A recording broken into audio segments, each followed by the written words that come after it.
Case കൊടുക്കാനും പറ്റും. ഇത് ആരാന്നെല്ലാം മനസ്സിലാവോ? എടാ വീഡിയോ കോൾ ചെയ്യാനൊന്നും കഴിയില്ല, ഓള് മൊത്തം സാഡായിട്ടാ ഉള്ളത്. നോർമൽ കോൾ ചെയ്യാം. ഹലോ, നീ കേസ് കൊടുക്കുന്നുണ്ടോ? ഞാൻ ആ പേജിന് മെസ്സേജ് അയച്ചിട്ടുണ്ടായിരുന്നു. എന്താ പറഞ്ഞേ? ഞാൻ പറഞ്ഞു ലൈക്ക് ഇപ്പൊ വീഡിയോ എഡിറ്റ്സും കട്ട്സും ഒക്കെ നമ്മൾ കാണാറുള്ളതാ. ഞാൻ അതിനകത്ത് ലൈക്ക് ചെയ്യാറും കമന്റ് ചെയ്യാറും ഒക്കെ ഉണ്ട്. പക്ഷെ എല്ലാത്തിനും ഒരു ലിമിറ്റ് ഇല്ല. ഇപ്പൊ എ ആണെങ്കിൽ പോലും എന്തും ചെയ്യാന്നുള്ള ഒരു ഇതില്ലല്ലോ. ഞാൻ എന്നിട്ട് പറഞ്ഞു അങ്ങനെ ഭയങ്കര മോശമായി പോയി. ഇപ്പൊ നമ്മളിപ്പം സോഷ്യൽ മീഡിയയിലുള്ള ആൾക്കാർക്ക് ഞാൻ കണ്ടില്ല, ഞാൻ വീഡിയോ കണ്ടില്ല, ഞാനൊക്കെ തമ്മില് കണ്ട് അതില് മൊത്തം ഇങ്ങനെ മുഖം മുട്ടിയിട്ടിരിക്കുന്ന ഫോട്ടോ കണ്ട്. ആണെന്ന് കുറച്ച് ആൾക്കാർക്ക് മനസ്സിലാക്കാൻ പറ്റും. പക്ഷെ നമ്മുടെ ഫാമിലി വീട്ടുകാർക്കൊന്നും ചിലപ്പോ അത് ആക്സെപ്റ്റ് ചെയ്യാൻ പറ്റില്ല. എന്നെ അനിയൻ വിളിച്ചിട്ട് ഭയങ്കരമായിട്ട് ചൂടായി. ഇപ്പൊ ഞാൻ എന്ത് ചെയ്തിട്ടാ ഞാൻ എന്നിട്ട് അനിയെന്ന് പറയുമ്പോ അന്ന് വന്നേക്കലാ അല്ല ഓനക്ക് ഓരോരുത്തർ ഇങ്ങനെ അയച്ചു കൊടുക്കുമ്പോ ഇതാവൂലോ. മനസ്സിലായി. നമ്മുടെ വീട്ടുകാര് ചിലപ്പോ അങ്ങനെ എടുക്കൂല. അവരും ഇങ്ങനെ പറയണം. അപ്പൊ ഞാൻ അപ്പൊ തന്നെ പേജിന് മെസ്സേജ് അയച്ചു. ഞാൻ പറഞ്ഞു അത് ഡിലീറ്റ് ആക്കണം. അപ്പൊ അവര് അല്ല ഇതെന്താ പ്രശ്നം വേറെ, ഇത് ഇട്ടിട്ട് ഞാൻ ഇപ്പൊ നോക്കിയപ്പോ 12 hours ആകുന്ന കണ്ട, 12 മണിക്കൂറായി ഇത് വന്നിട്ട്. അപ്പം ഇത് എന്താ പറയാ, ഇത് വേറെ കൊറേ പേജിൽ എന്തായാലും കോപ്പി പോയിട്ടുണ്ടാവും. മനസ്സിലാവും. ഇപ്പൊ ആ പേജുകാർ ഡിലീറ്റ് ആക്കിയിട്ടും കാര്യമില്ല, അതാണ് പ്രശ്നം. അല്ലെ പിന്നെ വേറൊരു വഴി എന്ന് പറഞ്ഞാൽ ആ പേജുകാരെ കൊണ്ട് എന്താ പറയാ ഇതിന്റെ കോപ്പി എവിടെയെല്ലാം ഉണ്ടോ, സോഷ്യൽ മീഡിയയിൽ എവിടെയെല്ലാം ഉണ്ടോ അതിന്റെ എല്ലാം ലിങ്ക് എടുത്തിട്ട് സ്ട്രൈക്ക് കൊടുത്ത് അത് അവര് സ്ട്രൈക്ക് കൊടുത്ത് മായിപ്പിച്ചിട്ട് അവർ ഡിലീറ്റ് ചെയ്യണം. ശാലം വലിയ പാടാ, ഒന്നും എനിക്കറിയില്ല വർക്കാവുന്ന അവര് ചെയ്യുമോന്ന് അറിയില്ല. നീ ചോദിച്ചു നോക്ക്. അല്ല ഞാൻ ആ പേജിലെ മെസ്സേജ് അയച്ചിട്ട് പറഞ്ഞു നിങ്ങൾ ഡിലീറ്റ് ആക്കിയില്ലെങ്കിൽ ഞാൻ ലീഗലി മൂവ് ചെയ്യുമെന്ന് പറഞ്ഞു. ആ കേസ് കൊടുക്കുമെന്ന് പറഞ്ഞു. അവര് ഇൻസ്റ്റയില് വീഡിയോ ഡിലീറ്റ് ചെയ്തിട്ടുണ്ട്. വീഡിയോയിൽ എന്തെങ്കിലും പ്രശ്നമുണ്ടോ? ഞാൻ വീഡിയോ കണ്ടിട്ടില്ല, ഞാൻ ഇപ്പൊ ഉറങ്ങി എണീച്ചിട്ടുള്ളൂ. ക്ലോസ് ആയിട്ടുള്ള ആ മുഖം ആ ഒരു ഇത് ബാക്കിയൊക്കെ വലിയ കുഴപ്പമില്ല, സാധാ നടക്കണതും അങ്ങനെ അതൊന്നും പ്രശ്നമില്ല. പക്ഷെ ഇതിപ്പോ ആ ഫോട്ടോ കണ്ട് അത് ആണെന്ന് തന്നെ ആൾക്കാർ വിശ്വസിക്കൂല. കൊറേ പേര് എനിക്ക് അയച്ചു തന്നിട്ട് ഇത് ശരിക്കും ഉള്ളതാണോ എന്നൊക്കെ ചോദിച്ചിട്ട് കൊറേ ആൾക്കാര്. അതാണ് പിന്നെ സീനായത്. നീ പറഞ്ഞാ മതി ഒരു സ്റ്റോറി ആയിട്ട് ഇട്ടാ പോരെ, അല്ല ഞാൻ ഇടണോ? അത് ഒന്ന് ഇടോ? ഞാൻ പറയാം, ഞാൻ ഇപ്പൊ ഞാൻ ലൈവ് പറഞ്ഞോളാം. പിന്നെ ഇത് എന്തായിരുന്നു, വേറെ പ്രശ്നമൊന്നുമില്ലല്ലോ, ഓക്കെ ആയിട്ടിരിക്കട്ടോ. ഞാൻ കാരണമാണെങ്കിൽ സോറി, ഇത് ഞാൻ അറിയുന്നില്ലല്ലോ.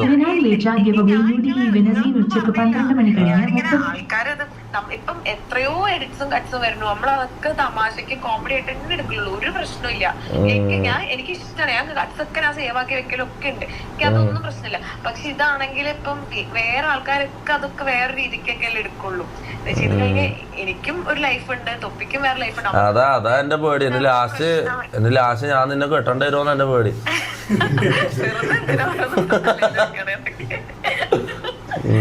ഞാൻ എന്തായാലും ഇവിടെ പറഞ്ഞു, ഞാൻ എല്ലാവരും അറിയിച്ചോളാം അതേ ആണെന്ന്. അപ്പൊ കുഴപ്പമില്ല. ഞാൻ ആ വീഡിയോ പ്ലേ ചെയ്യുന്നില്ല, ഞാൻ ഇതിൽ ലൈവ് കാണിക്കുന്നില്ല. ഞാൻ സംഭവം കണ്ടവർക്ക് മനസ്സിലാവാൻ വേണ്ടി ഞാൻ പറഞ്ഞോളാം ഇപ്പൊ. ഓക്കെ ശരി, ബൈ. ഓക്കെ ഗൈസ്, ആ വീഡിയോ ഇറക്കിയിട്ട് കാണിക്കാൻ കഴിയില്ല, അത് സീനാണ്. അതിൽ അത്രയും ഇന്റിമേറ്റ് പോലെയാണ് അത്. ഞാൻ വീഡിയോ കണ്ടിട്ടില്ല, ഫോട്ടോയിൽ തന്നെ അത്രയും ഇങ്ങനെ മുഖം മുട്ടിയിട്ടാണ് ഉള്ളത്. കണ്ടവരോട് ഞാൻ പറയാം, ഇതിന്റെ കട്ടിങ് ഇറക്കി നിങ്ങൾ പല കട്ടിങ്ങുകളും എടുത്തിട്ട് ഇൻസ്റ്റയിൽ ഇടുന്നുണ്ടല്ലോ, ഇതിന്റെ കട്ടിങ് എടുത്തിട്ട് ഇൻസ്റ്റയിൽ ഇട്ടോ. ഇതൊരു പെണ്ണിന്റെ ജീവിതം വെച്ചിട്ടാണ് നിങ്ങൾ കളിക്കുന്നത്, മനസ്സിലാ? പിന്നെ ഒരു പ്രായപൂർത്തിയായ എന്നെ പോലത്തെ ഒരു ചെക്കൻ്റെയും ജീവിതം വെച്ചിട്ട് നിങ്ങൾ കളിക്കുക. അല്ല ഇത് തമാശല്ല, ഇത് ഞാൻ ശരിക്കും നോക്കണ്ട, ഇത് സീനാണ്. ഇതെന്ന് വെച്ചാല് നമ്മക്ക് പോട്ടെ, എന്റെ കാര്യം പോട്ടെ, ഒക്കെന്ന് പറഞ്ഞാൽ നാളെ മംഗലം കഴിച്ച് പോകണ്ടല്ലേടാ മുത്തേ, എനക്കും നാളെ മംഗലം കഴിച്ച് പോകണ്ടല്ലേ. ഇതിപ്പോ നമ്മള് രണ്ടാളും മുഖം മുട്ടിയിട്ടുള്ള ഫോട്ടോ വീഡിയോ ഇവിടെ സോഷ്യൽ മീഡിയയിൽ ഇങ്ങനെ പരന്ന് നടന്ന് ഇത് എത്ര കാലം കഴിഞ്ഞാലും അടുത്തിട്ടുണ്ടാവും അല്ല. അപ്പൊ രണ്ടാളും ജീവിതം പോകുന്നില്ല, എന്റെ പോട്ടെ ഓളെ ജീവിതം പോകുന്നല്ലേ അല്ല. ഇനി ഞാൻ നാളെ വേറൊരു പെണ്ണ് മംഗലം കഴിച്ചിട്ട് വന്നാൽ ഓളെ എന്നോട് ചോദിക്കൂലേ, ഓളോട് പറയണേ ഓക്ക് അതിനുള്ള ബുദ്ധി ഇല്ലെങ്കിൽ ഓള് നിന്നെ പോലത്തെ ആണെങ്കിലോ അതാണ് പ്രശ്നം, മനസ്സിലാ? ഇനിയിപ്പോ അഥവാ മേയറിന് കെട്ടാൻ പോകുന്ന ഏതെങ്കിലും കുസ്താനാന്ന് വിചാരിക്കാം, ഈ ഏതിന്റെ ഒന്നും കുറിച്ച് ഒരു ഐഡിയ ഇല്ലാത്ത മറ്റേതാണെന്ന് വിചാരിക്കാം. എന്തായിരിക്കും അവസ്ഥ? ഓക്ക് എത്ര അടിയുള്ളൂ ആലോചിച്ച് നോക്ക്, മനസ്സിലാ?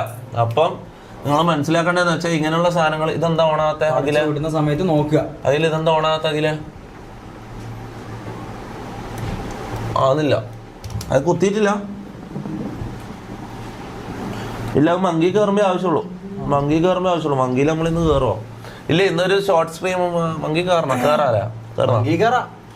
മങ്കി കയറണം നമുക്ക് നല്ല അത് ഊരിട്ടുള്ള മുകളിൽ തന്നെ കുത്തിക്കോ അവിടെ താഴെ കുത്താൻ സ്ഥലം ഉണ്ടോ ആ മുകളിൽ കുത്തിക്കോ താഴെ കുത്താൻ സ്ഥലം ഇല്ലല്ലോ ഒരു മിനിറ്റ് നോക്കട്ടെ അതിന്റെ പവറില്ല പവർ ഓൺ ആയിട്ടില്ല പവർ ഓൺ ആയിട്ടില്ല അതിനൊരു പവർ ഉണ്ട് അതായത്